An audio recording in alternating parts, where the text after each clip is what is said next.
पहाड़ों के बीच पला बड़ा एक साधारण सा लड़का अपने पिता से कुछ पैसे उधार लेकर कॉफी का कारोबार शुरू करता है और महज कुछ ही सालों में वो भारत की सबसे बड़ी कॉफी कैफे चेन बना देता है। लेकिन फिर एक ऐसी खबर आती है जिसने हर किसी को झकझोर के रख दिया, जो लाखों लोगों के लिए एक मोटिवेशन था, उसने अपनी जिंदगी ही खत्म कर डाली। मैं बात कर रहा हूँ वीजी सिद्धार्थ की, जिन्होंने कैफे कॉफी डे की शुरुआत की थी। तो कैसे गाँव का एक सीधा साधा लड़का अपनी मेहनत के दम पर भारत में कॉफी कैफे चेन की शुरुआत की और फिर वही उसके का कारण बना। चिकमंगलुरु के घने जंगलों से होती है वीजी सिद्धार्थ की कहानी की शुरुआत, और यहीं उनका परिवार पिछले 150 सालों से कॉफी की खेती कर रहे थे और सिद्धार्थ का पूरा बचपन इसी के इर्द गिर्द बीता। लेकिन वो एनसीसी का हिस्सा रहते हुए आर्मी में भी भर्ती होने की पूरी कोशिश की, लेकिन आर्मी में जाने का यह सपना उनका टूट गया और उन्होंने जेएम फाइनेंस में नौकरी करने लग गए, जो उस समय की सबसे बड़ी फाइनेंशियल कंपनी थी। लेकिन वो उस समय कुछ बड़ा करना चाहते थे और 1980s में उन्होंने अपने पिता से 7 लाख रुपए की फाइनेंशियल सपोर्ट मांगी, जो कि उस समय पर बहुत बड़ी रकम हुआ करती थी। और उनके पिता ने वे पैसे उन्हें दे दिए और उन पैसों को लेकर के वो शेयर मार्केट में लगाने लग गए और साथ में जो भी प्रॉफिट आता उससे जमीन खरीदने लग गए। और इस तरह धीरे धीरे करके 1993 तक उनके पास 3000 एकड़ की जमीन इकट्ठा हो गई। और 90s का दशक भारत का एक ऐसा युग था जबकि इंटरनेशनल ट्रेडिंग स्टार्ट हो गई थी और उस टाइम पर भारत की इकोनॉमी बहुत तेजी से बढ़ने लग गई थी। तब उन्होंने सोचा क्यों ना इस बदलते भारत में कॉफी को एक नई पहचान दी जाए, क्योंकि ये उनका पुश्तैनी काम था और अब उनके पास जमीन की भी कोई कमी नहीं थी। यही सोचकर उन्होंने 1993 में शेयर ट्रेडिंग का काम छोड़ करके कॉफी ट्रेडिंग का काम स्टार्ट किया और उसके करीब 2 साल के अंदर ही वो इंडिया के सबसे बड़े रोस्टर कॉफी एक्सपोर्टर बन गए थे। लेकिन इसमें उन्हें कभी तो मुनाफा बहुत ज्यादा हो जाता था, लेकिन कभी नुकसान इतना होता था कि उनकी लागत भी निकालना मुश्किल पड़ जाती थी। फिर वो जल्द ही समझ गए थे कि उन्हें कुछ ऐसा करना पड़ेगा कि कॉफी को भारत के कोने कोने तक पहुंचाया जाए, क्योंकि उस वक्त लोग भारत में कॉफी से ज्यादा चाय के शौकीन हुआ करते थे। फिर उन्होंने ठान लिया कि कॉफी को एक ब्रांड बनाना है। इसी को ध्यान में रखते हुए उन्होंने पूरे देश में अपने सैकड़ों आउटलेट खोले जिससे लोग कॉफी पाउडर खरीद सकते थे। इसके साथ ही सिद्धार्थ जी ने वेंडिंग मशीन बनाने का भी काम शुरू किया ताकि बड़ी बड़ी कंपनियों को बेचा जा सके। फिर उसके बाद उन्होंने सोचा कि असली बदलाव तब आएगा जब कॉफी कोई पीने की चीज नहीं बल्कि लोगों की जिंदगी में घुस जाएगी। और ये आइडिया उन्हें अपने सिंगापुर के ट्रिप से आया, जब उन्होंने वहाँ पर देखा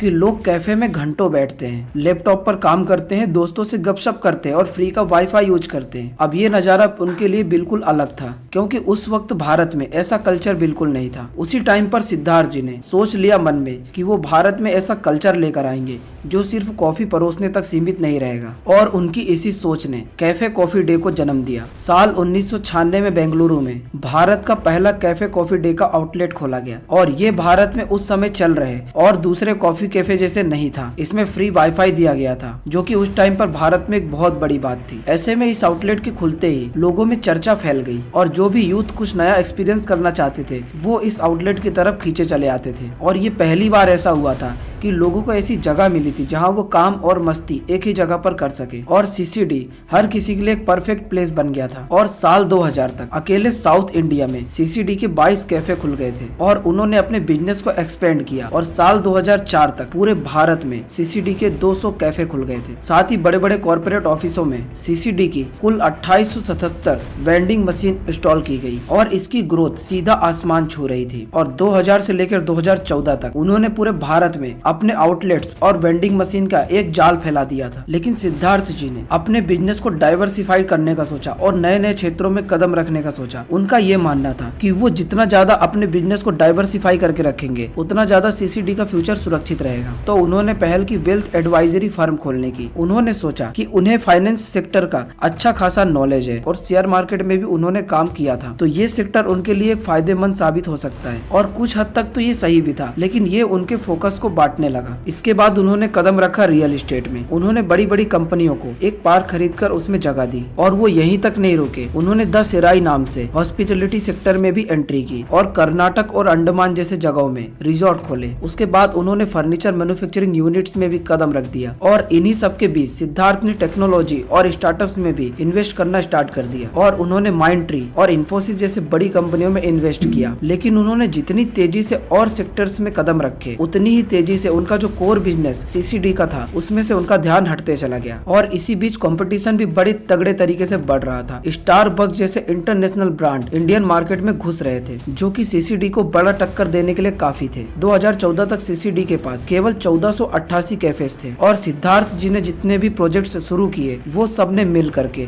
सीसीडी को फाइनेंशियल रूप से कमजोर बनाता गया। वो विजनरी तो थे, लेकिन उन्होंने सारे फैसले जल्दीबाजी में ले लिए थे। इसी बीच साल 2015 में सिद्धार्थ जी ने प्लान किया कि पब्लिक से पैसा जुटा करके आगे ऑपरेशन स्टार्ट किया जाए और इसी के साथ 2015 में सीसीडी का आईपीओ लॉन्च हुआ और कंपनी ने 1150 करोड़ रुपए जुटाए और सीसीडी के जो शेयर्स थे वो 313 रुपए पर लिस्ट हुए थे, जिसकी वैल्यू लगातार गिरती जा रही थी। और आईपीओ से मिली पैसे से उन्होंने लगातार अपने कर्ज उतारने पे और नए आउटलेट्स खोलने पर फोकस किया। लेकिन दिक्कत ये थी कि जितनी तेजी से नए कैफेज खुल रहे थे उतनी तेजी से कर्ज भी बढ़ता जा रहा था। कंपनी के पास पहले ही 6000 करोड़ का कर्ज था। अब वो एक ऐसे कर्ज में फंस गया था जिससे निकलना उसके लिए बहुत भारी पड़ रहा था और उन्हें एक कर्ज को उतारने के लिए दूसरा कर्ज लेना पड़ रहा था। इसी बीच उन्होंने अपने पुराने इन्वेस्टमेंट्स को बेचना स्टार्ट किया और माइंड ट्री के शेयर्स को बेचकर 100 करोड़ रुपए जुटाए। और वीजी सिद्धार्थ ने अपने हालात को काबू करने की बहुत कोशिश की। उन्होंने अपने एसेट्स को और अपने जो भी पहले के काम थे उनको गिरवी रख के पैसे जुटाए, लेकिन जितना वो बेचते उतना ही नया कर्ज बढ़ते जा रहा था। और जो इंसान अपने दूरदर्शी फैसलों के लिए जाना जाता था वो अब हर तरफ से घिर चुका था। और उसके बाद 2017 में पॉलिटिक्स और बिजनेस के इन उलझे रिश्तों ने उनकी जिंदगी में भूचाल ला दिया। और इनकम टैक्स डिपार्टमेंट का दावा यह था कि शिव कुमार ने, जो कि सिद्धार्थ के बहुत अच्छे दोस्त थे, उन्होंने सीसीडी के जरिए घोटाला किया है। साथ ही सीसीडी पर आरोप लगे कि उसने अपनी असली कमाई को छुपाया है। अब जो सीसीडी ऑलरेडी कर्ज में डूबा हुआ था और इस आरोपों के बाद मार्केट में उनकी साख और गिरने लगी और बैंकों ने नए लोन देना भी बंद कर दिए थे। साथ ही इस वक्त तक स्टारबक्स और भी इंटरनेशनल ब्रांड्स ने मिलकर भारत में कॉफी कैफे में एक अच्छी पकड़ कर ली थी। ये ब्रांड्स इंडिया में प्रीमियम कैफे एक्सपीरियंस के लिए जाने जाते हैं। अब ऐसे में सीसीडी इन नए कंपटीशन में कमजोर पड़ने लग गया और इसी बीच इंफ्रास्ट्रक्चर के एक घोटाले ने भारत में इकोनॉमी को डाउन कर दिया और इस घटना का सीसीडी जैसी कंपनियों पर सीधा असर पड़ा। और सीसीडी के पास ना तो नए कैफे खोलने के पैसे थे और ना ही पुराने कर्ज चुकाने के लिए। और यहाँ तक कि पैसों की तंगी के कारण स्टाफ की सैलरी, मार्केटिंग और भी चीजों में तंगी आने लग गई। और 2019 आते आते सीसीडी की हालत ऐसी हो गई थी कि उसे कर्ज चुकाने के लिए अपने एसेट्स को बेचने पड़ रहे थे। और इन्हीं सब के चलते वीजी सिद्धार्थ की मेंटल हेल्थ कंडीशन लगातार गिरते जा रही थी। और इसी बीच अचानक से वीजी सिद्धार्थ लापता हो गए और ये खबर बिजनेस जगत में आग की तरह फैल गई। हर तरफ एक ही सवाल था, आखिर सिद्धार्थ गए कहाँ? और उनकी कार को एक नदी के पास देखा गया जिसमें बैग और फोन भी वहीं पर पड़े हुए थे। और अगले दिन जो खबर आई उसने सबको हैरान करके रख दिया। नदी से उनका डेड बॉडी बरामद हुआ और उन्होंने अपनी जिंदगी को खत्म कर दिया था। और इस बात ने सबको हैरानी में डाल दिया कि जो इंसान इतने बड़े ब्रांड को खड़ा कर सकता है वो ऐसे कदम कैसे उठा सकता है। और सवालों का जवाब मिला उनके छोड़े गए नोट्स में। उस नोट को पढ़ के ऐसा लग रहा था कि वो अंदर से पूरी तरह से टूट चुके थे। उन्होंने लिखा था कि वो हर संभव कोशिश करने के बाद भी असफल रह गए और उन्होंने अपने स्टाफ और इन्वेस्टर से माफी मांगी कि वो कर्ज के दबाव में आकर और परेशानियों के आगे वे हार गए। और उनके जाने के बाद सीसीडी के शेयर और तेजी से गिरने लग गए और जो ब्रांड भारत के यंग पॉपुलेशन की पहचान हुआ करता था वो अब अपनी चमक खो चुका था। और सबके मन में अब एक ही सवाल था कि अब आगे क्या होगा। और इस मुश्किल घड़ी में एक इंसान ने